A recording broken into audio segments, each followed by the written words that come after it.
Dharti Arvind Desai, founder and CEO, Fine Wines and More. So the first news I want to break to all of you is this company closed.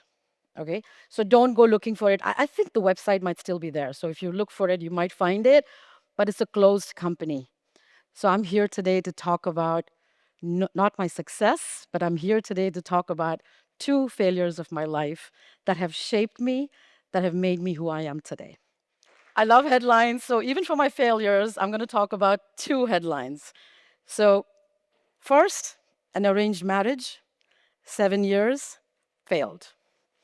Two, Fine Wines and More, 14 years, closed. Big headlines. So let's dig a little bit into the first failure. Always looking to do something that I'm not good at.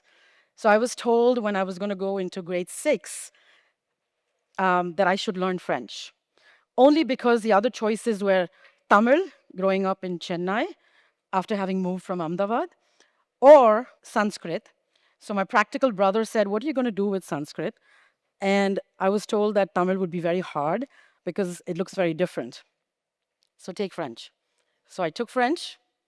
Lo and behold, ended up learning so much, falling in love with the language, the culture, the people. Yes, I do love French people. Um, Ended up teaching French for many years. Accidental choice, okay? When I went to France for the first time for my teacher's training program, and this was before cell phones, before any of what Kanchana talked about so eloquently, I came back to India and I remember telling my mother, as soon as I came back, I said, I'm never living abroad. I love my India and I'm never going to live anywhere else. Okay? Never. My first never. And today I live in New York. So we'll come to that. My second never was growing up in a very progressive family.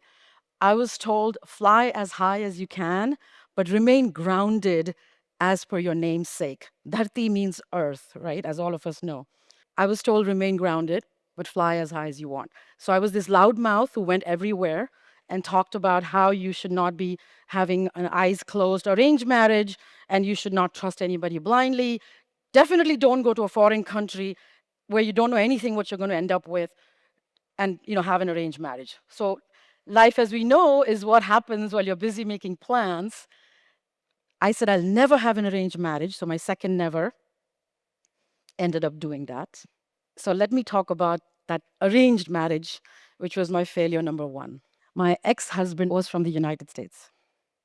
I was now full circle of life. So born in Ahmedabad, Gujarat, middle school and high school in Chennai, Tamil Nadu, college in Mumbai, or Bombay as we used to call it then, Maharashtra. Went back to Ahmedabad, full circle. So moved with my father, who was an executive with Dunlop, a British company then, and ended up teaching French accidentally. And as I mentioned, I went to France for my teacher's training program and all of that. I come with this arranged marriage to New York, very enthusiastically. I've got all this experience under my belt. I'm going to go to the Alliance Francaise of New York and I'm going to look for a job because that's what I've been doing for the last 5 years. That's what I know to do really well. So I go to the Alliance Francaise in New York. I meet the director there, Madame Mead. I actually spoke to her on the phone first. And the first thing she said is, we don't hire non-native French teachers at the Alliance Francaise de New York. Obviously, I told her I was from India and I taught at the Alliance Francaise in India. And she said, I'm so sorry.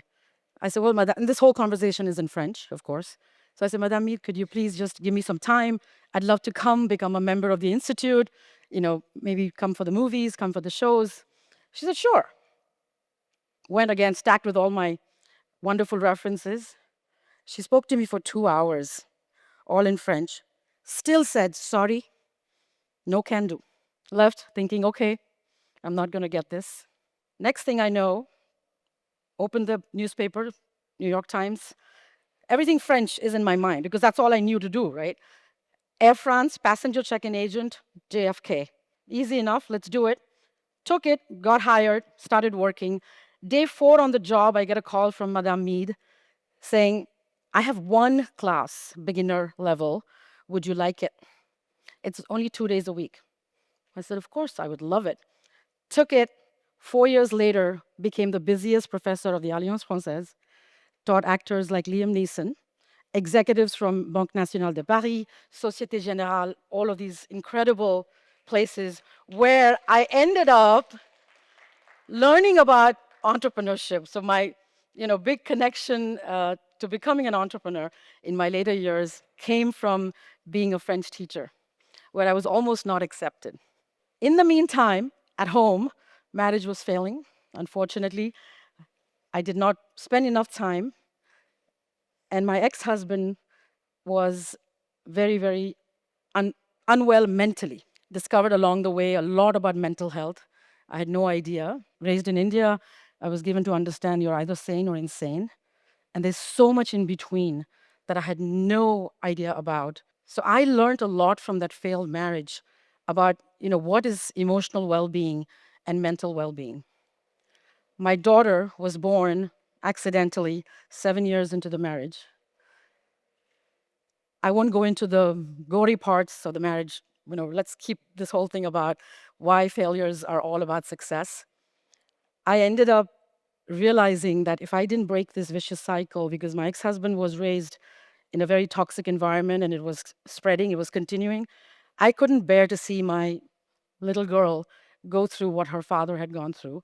And obviously, I didn't want her to grow up into, a hater and somebody who didn't really understand that it was very important to love yourself, treat yourself, take care of yourself, and then take care of others. And it actually came to me because of an incident when she was about 18 months old and she kept calling her father and he wasn't paying attention. He was, you know, in a chat room, very busy, not paying attention to her. And then she said again and again, Papa, Papa, right? Because I'm a Gujarati, so she. And he actually got angry. And he just got up and, he yelled at me. And that's when I realized, I said, right now he's angry and he's yelled at me, ready to, beat me. But tomorrow it could be her as she gets older. It's going to, for me, that was the wake up moment that I needed to get out of that marriage. And that while, I had not failed at anything till that point, I had to accept that this was a failed marriage. But I was going to turn this into a success by raising a daughter and giving her the value system that is so needed to balance your life, the self-love. So I had to begin by loving myself. Why was I putting up with all this for all these years? So I got out of there, and it's the best decision I made, because the biggest success story out of my failed marriage is my daughter. She's 26 today. She's a teacher in a school in Brooklyn, and she's one of the biggest joys and prides of my life. She's a musician also. She does it, on the side. And she loves doing what she's doing, and she's a happy human. It's taken a lot to get to that, but that's the success out of that failure. My fine wines and more, I'm not going to go into my success stories as being an entrepreneur, which I discovered accidentally. But fine wines and more happened because I had already achieved success in one enterprise, and I said, I can crack this code. Every time I would go to India, I would really be very, very sad that we didn't have good wine in the country. And of course, full circle, French connection, and all of that. I said, I'm going to start a wine company, direct to consumer, where Indians will get what they want. What did I know, right? I was just following the advice somebody gave me, do something you're not good at. Got into it, had no clue, went into a vicious circle. I can write books about my failure of fine wines and more, but I want to talk about the success out of fine wines and more in the last 30 seconds that I have. I was invited by the Ferragamo family in Tuscany as a private guest to tour their entire vineyards called Il Boro. I have made, and I'm just giving this high name because it would resonate, but I have met incredible families in the wine business, in the lifestyle business, because of being in this failure. Fought with government of India, fought with commissioners of bonds, excise, customs, name it, tried it all. 1 year I broke even.